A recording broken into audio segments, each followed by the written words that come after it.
எல்லா குழந்தைங்களுக்கும் என்னோட வணக்கம். நான் உங்க தீபிகா அருண்.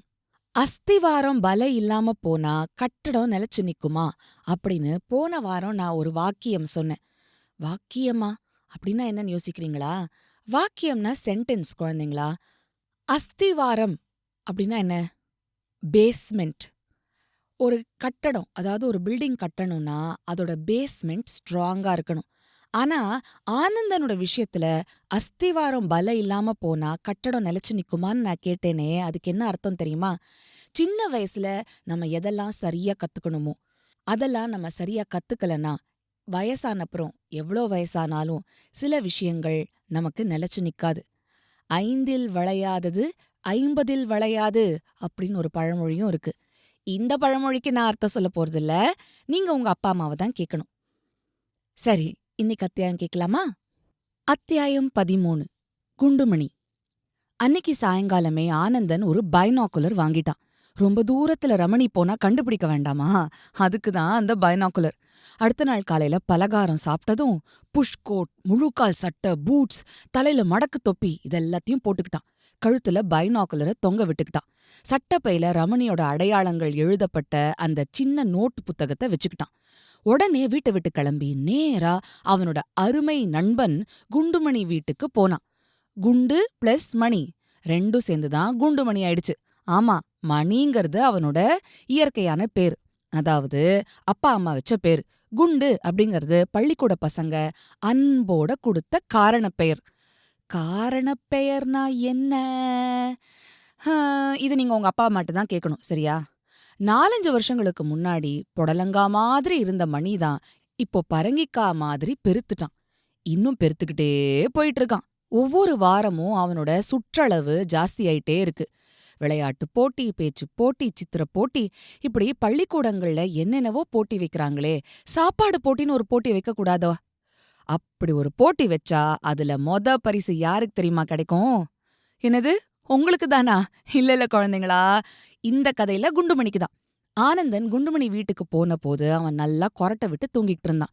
ஆனந்தன், குண்டுமணி குண்டுமணி அப்படின்னு சத்தமா கத்தி பார்த்தான். குண்டுமணி எழுந்திருக்கிற மாதிரி தெரியல.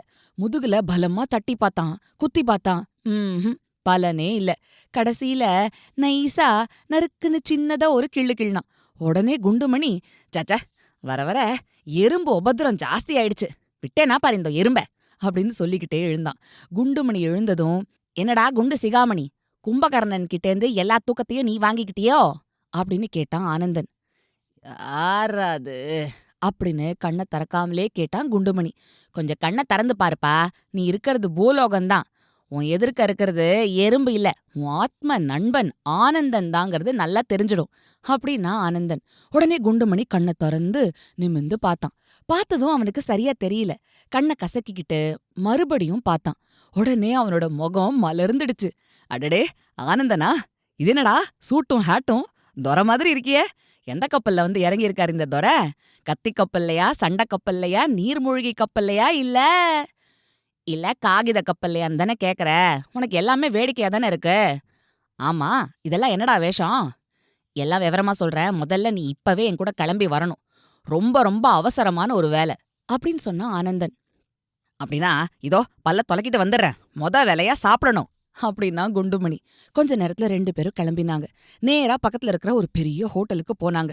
அங்க குண்டுமணி வயிறு முட்டை பாதாம் அல்வா, மைசூர் பாகு, ஜாங்கிரி, லட்டு, இட்லி, வடை, தோசை, போண்டா, பஜ்ஜி, இன்னும் என்னென்னவோ சாப்பிட்டான். குண்டுமணி சாப்பிட்டுக்கிட்டு இருக்கும் போதே ஆனந்தன் ரமணிய பத்தி சொல்லி அவனை எப்படியாவது தேடி கண்டுபிடிக்கணும்னு சொன்னான். சாப்பிட்டு முடிச்சதும், குண்டுமணி இனி நம்ம கிளம்பலாமா? இப்ப எந்த பக்கம் போய் தேடினா ரமணி அகப்படுவான் அப்படின்னு கேட்டான் ஆனந்தன். தேடுறதா? யார? உங்க வீட்ல வேலைக்கு இருந்தானே சுபுக்குட்டி, அவனதானே? மேல புலிவார் ரோடு பக்கம் போனா அப்படின்னு பதில் சொல்ல ஆரம்பிச்சான் குண்டுமணி. அட ராமா, ஹோட்டல்ல எவ்வளோ விவரமா சொன்னேன். சாப்பாட்டுல குறியா இருந்துட்டு சுப்பு குட்டியா அப்பு குட்டியான்னு கேக்குறியே. சரி போகட்டும். இப்பவாவது கவனமா கேளு. நம்ம 2 பேரும் ரமணிங்கிற பையனை தேடி கண்டுபிடிக்கணும். அவன் என்னோட உயரம் தான் இருப்பான். நிறமும் என்னோட நிறம் தான். இந்த ஊருக்கு புதுசா வந்திருக்கான். எப்படியாவது அவனை தேடி கண்டுபிடிச்சிட்டா பட்டணத்துல இருக்கிற என் மாமா ரொம்ப சந்தோஷப்படுவாரு. நமக்கும் நிறைய பரிசு கொடுப்பாரு. அப்படின்னா ஆனந்தன். அடடே, அப்படின்னா எனக்கும் நிறைய பரிசு கிடைக்குமா? சரி உடனே கிளம்பு. அவனை கண்டுபிடிக்கிற வரைக்கும் நான் சாப்பிட மாட்டேன், தூங்க மாட்டேன். இது சத். டே என்னடா வளர்ற? உன்னால ஒருவேளை பட்டினி கிடக்க முடியுமாடா? ஒரு நாள் தூங்காம இருக்க முடியுமாடா? ஓஹோ! அந்த சினிமாவுல கேட்ட வசனத்த அப்படியே சொல்லிட்டேன் போல இருக்கு. சரி, இனிமே சினிமா வசனம் வேண்டாம். இதோ என் சொந்த வசனத்துல சொல்றேன். ஆனந்தா, எப்படியும் நம்ம அவனை தேடி கண்டுபிடிச்சிடணும். அப்படின்னு ஆனந்தன் கிட்ட சந்தோஷமா சொன்னான் குண்டுமணி. ஆனந்தனும் குண்டுமணியும் எப்பவுமே ஊர் சுத்திட்டே இருப்பாங்க. அதனால அவங்களுக்கு திருச்சியும் சுத்தி இருக்கிற இடங்களும் நல்லா தெரியும். அது மட்டுமா, திருச்சியில இருக்கிற மத்த பசங்களையும் நல்லா தெரிஞ்சு வச்சிருந்தாங்க. இதனால புது பையனான ரமணிய கண்டுபிடிக்கிறது ரொம்ப சுலபம்தான்னு அவங்க நினைச்சாங்க.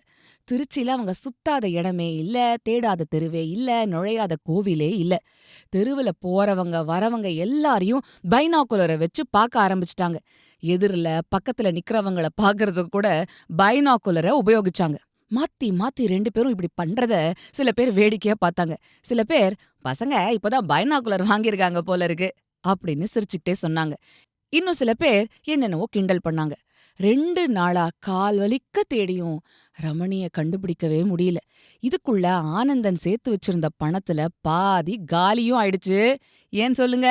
குண்டுமணி தான் அடிக்கடி பலகாரம், காஃபி, ஷர்பத், பழம்னு வாங்கி வாங்கி சாப்பிட்டா பணம் காலி ஆகாம பெருகிக்கிட்டேவா இருக்கும்? இன்னிக்கு சின்ன அத்தியாயம் குழந்தைங்களா. இதோட நம்ம இந்த அத்தியாயத்த முடிச்சுக்கலாம். அடுத்த வாரம் இந்த கதைய நம்ம தொடர்ந்து கேட்கலாம். அது வரைக்கும் சிரிச்சுக்கிட்டு கிரிச்சுக்கிட்டு சந்தோஷமா இருங்க.